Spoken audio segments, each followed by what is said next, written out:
And Fox 45 News has been investigating the Safe Streets program for years. Today's reports confirm much of our findings. Fox 45's Mackenzie Frost has led that investigation. She has a closer look at both reports. Let's first start with the audit. We obtained a copy of it, though the city is expected to release it and present it to the Board of Estimates Wednesday morning. In it, city auditors found that MONSE paid more than $200,000 to Safe Streets workers, but they never verified that the workers actually did the work that they claimed. And the findings in this audit really underscore the importance of getting answers to some of the questions that we've been asking about the Safe Streets program for years. Fox 45 News exclusively obtaining a copy of this, the Mayor's Office of Neighborhood Safety and Engagement audit done by the city's auditor. MONSE oversees the implementation of Safe Streets, though Catholic Charities and LifeBridge Health run the 10 different sites. Paging through it, you'll see evidence of inaccurate bookkeeping. The audit found MONSE did not have a process to track all payments made, resulting in duplicate payments to the nonprofits worth more than $290,000. But that's not all. From July 1st, 2021 to January 31st, 2024, MONSE paid more than $257,000 for Safe Streets workers' wages. But according to the audit, the time cards did not match what was submitted for the days worked for 180 of the 271 samples reviewed. That's 66% of the time cards for Safe Streets workers didn't match the work completed. MONSE does not require the nonprofits like Catholic Charities and LifeBridge to submit a payroll register, including the employee names, payroll period, and salary details. This shows two things. One is that MONSE is hiding information from the public.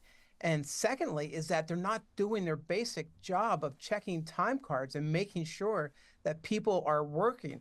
David Williams, president of the Taxpayers Protection Alliance, says the audit raises serious concerns about effective use of tax dollars. This is sensitive information, and that's why it needs to be out in the public. When you have a government agency that is wasting hundreds of thousands of dollars, that needs to be made public. The Board of Estimates needs to take the lead on this. The Board of Estimates was lied to. For years, we have been asking Mayor Brendan Scott to lift the veil on Safe Streets. From not producing monthly reports documenting the details of Safe Streets operations. Did you know that the organizations are not providing MONSE monthly reports? So again, this is what we're talking about. Safe Streets is a program that has been tested and tried through.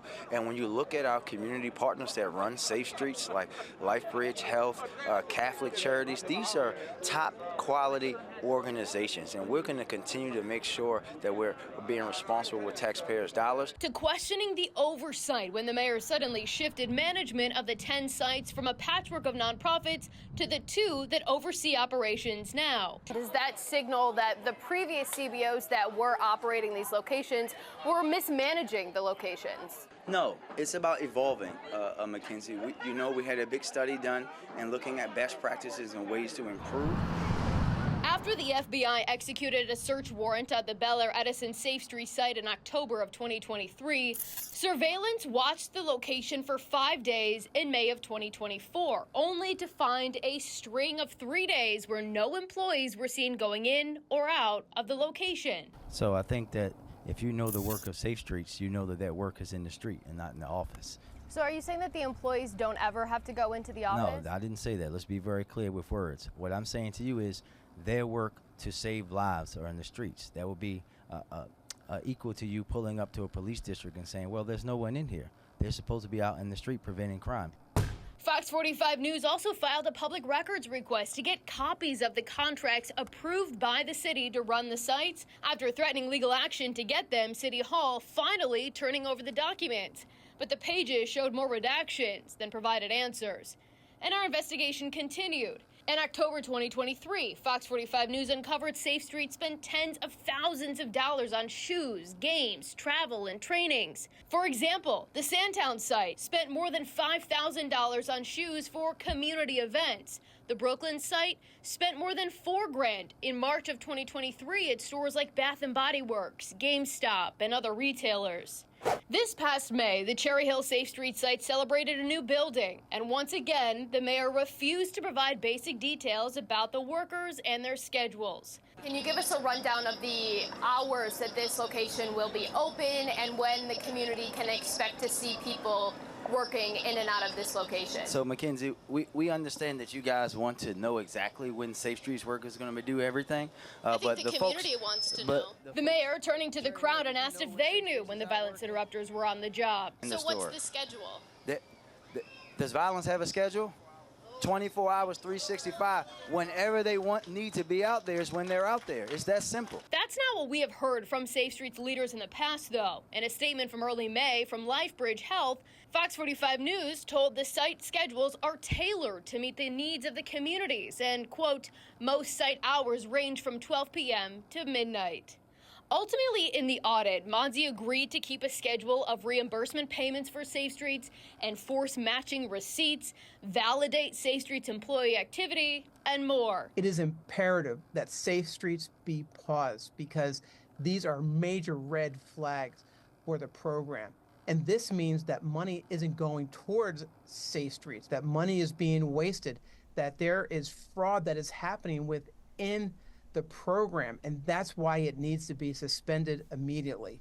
The Board of Estimates has an opportunity here to do the right thing and suspend all funding to Safe Streets. It's unclear if that pause will happen, especially given the mayor's commitment to the program. The audit isn't the only bombshell news we received about Safe Streets. The Office of Inspector General released an investigation showing that MONSE was using fake names attached to vacant Safe Streets positions to get contracts approved.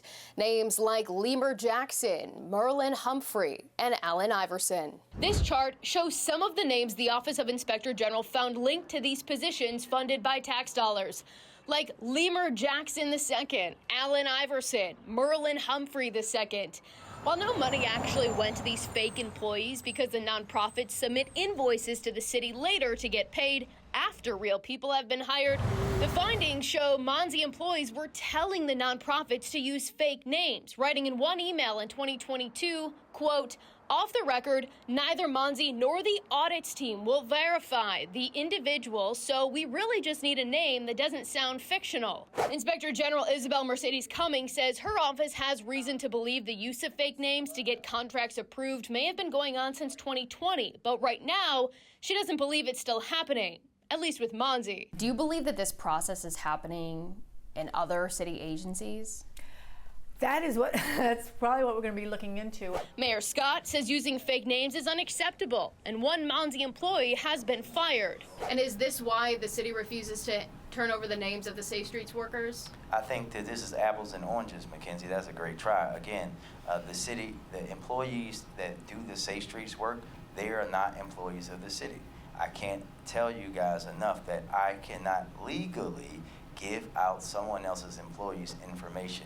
Ultimately, Cummings says this report stemmed from a tip 2 years ago, and while some people connected to the nonprofits running Safe Streets expressed concern about using the fake names, it's unclear why the practice continued. There is a state law that prohibits false information in public documents. I did ask the Inspector General whether anyone at MONSE broke the law. She says that's not up to her to determine, but we do know that the findings of this investigation were forwarded to law enforcement. In the newsroom, Mackenzie Frost, Fox 45 News. I'm Mary Bubala. Thank you for watching. Here's another video for you to watch. Also take some time to subscribe to our YouTube channel.